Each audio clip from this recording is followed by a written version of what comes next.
ما لها ما عنزة ما لها دخل. طيب يوم يقول عناز، اي شخص يحاول اسمع الملك سلمان تاريخ ايضا من الدروع بنو حنيفه اسمع والعنزه كذلك يعني سمعتوا؟ لا ينطبق عليهم كلهم لان الاسم يحاول جميعا. العنزه اسم الاخير وهذا اسم القديم. سمعتوا؟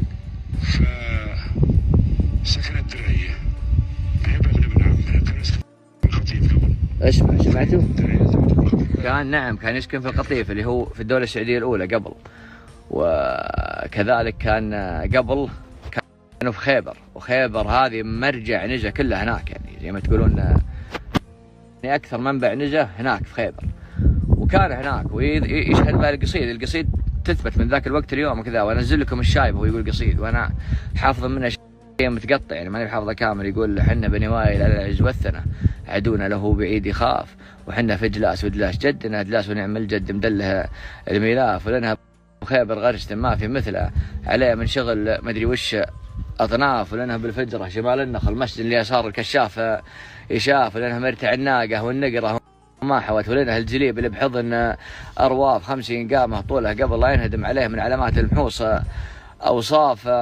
تركت بن ملحم وسافرت الحسا، تركت بن ملحم وسافرت الحسا، هنا مربط الفرس، هنا البيت اللي تركت بن ملحم وسافرت الحسا، سافرت الديره اللي بها عجاف، طبعا يوم راح القطيف قبل كان بالحسا هناك لازم يمر، سافرت الديره اللي بها عجاف، سافرت انا و5 رجال نعدهم انا والعبد وابن ثنيان والعياف، طبعا اللي ذكرهم ابن ثنيان والعياف، وكنا عبيد الله طبعا، وما يقصد العبد كلون، لا يقصدون ذاك الوقت انتم عارفين. أنا هو بن ثنيان وذا والعياف. السلام عليكم ورحمة الله وبركاته. الحقيقة طلب مني من كثير من الأخوان تسجيل وتوثيق هذه القصيدة، يسعدني أن ألتقيكم من خلال منبر قبيلة الخمالة من عنزة. القصيدة للفارس الإمام محمد بن مقرن بن مانع بن مرخان المريدي المصروخي المنبهي العنزي. رواها لي حياة الشاعر حليان بن محارب بن سويهج الخمعلي رحمة الله عليه، نقلا عن الراوي الغيان الخمعلي رحمهم الله جميعا، والمتوفي قبل قرابة 40 سنة، عن عمر يناهز 130 إلى 140 سنة.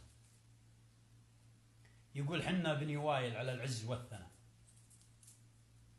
عدونا له بعيد يخاف، حنا من جلاس وجلاس جدنا نعم بجلاس مدل الميلاد، لنا بخيبر غاسات ما مثلها، عليها من شغل العبيد أطناف، ولنا بيت بالفجرة شمالي من النخل، ومسجد اليسار الكشاف يشاف، ولنا مرتع الناقة والنقرة وما حوت، ولنا الجليب اللي بحضن الرواف، 50 قامة حسبته قبل ينهدم، عليه من ضرب المحوص أهداف، خليت بن ملحم وسافرت للحسا، أشوف في نجد عليها جحاف، مشيت أنا و5 رجال تعدهم ابن ثنا والعيد والعياف وسعود، وأخو سعود يا حي ظلمه بالجانب اللي يمهم مخاف، الخال بن ملحم وهو شيخ قوم من شان أخذت أمهم عفاف، حكمنا نجد بالسيف والقنا ولا عفناه وغيرنا من عاف.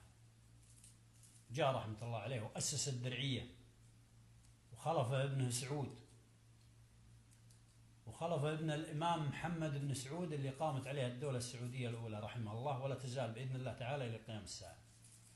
محمد بن مقرن من رؤوس المنابها ومن فرسانها ومن وجهائها. في قصيدة لابن ملحم بإحدى الواقعات ذكر فيها أنه صاحب رأي وأنه أخذ برايه، وبنفس الواقعة سأل أحد فرسان المنابه يقول وين أنت اليوم ما شفت فعلك، بالعادة لازم يبرز فعلك الجهة اللي انتبهها. قال يا أمير لولا لي لحجني وفكني، غديت من حور السبايا طيار، صكوا علي 10 فوق 10 والكل منهم طالب له دار، إلى أن وصل القولة يوم التفت لفت الجود بيمني، نطاح جزلة السبايا خيار، محمد ولد مقرن على سابج الذي تسن السبايا من تحت أجفار، ويوم التفت ولي شرعان بيسري شايب ويقدح من عينيه شراب، متسرج قبه وبيدها العلم كاسيه من دم رجال حمار، إلى آخر القصيدة. وفكوه وتوفى بنفس الواقعة شرعان رحمة الله عليهم جميعا، شرعان بن زيد بن مانع ولد عم محمد بن مقرن، كان يسكن طويل الهضب، واللي سمي عليه شرعان، في جبال شرعان اللي شرق شمال العلا تقريبا، محافظة العلا. وكان الإمداد لقبيلة المنابهة بالخيل وبالسلاح بوقت المواجهات. حتى له بيت من ضمن قصيدة له يقول: شرقي طويل الهضب معذار خيلنا، وحلفة لهن بعد الضحى مقيا. هذا وصلى الله وسلم على سيدنا محمد. أخوكم الشاعر نايف بن سعد أبو حريبات الخمالي.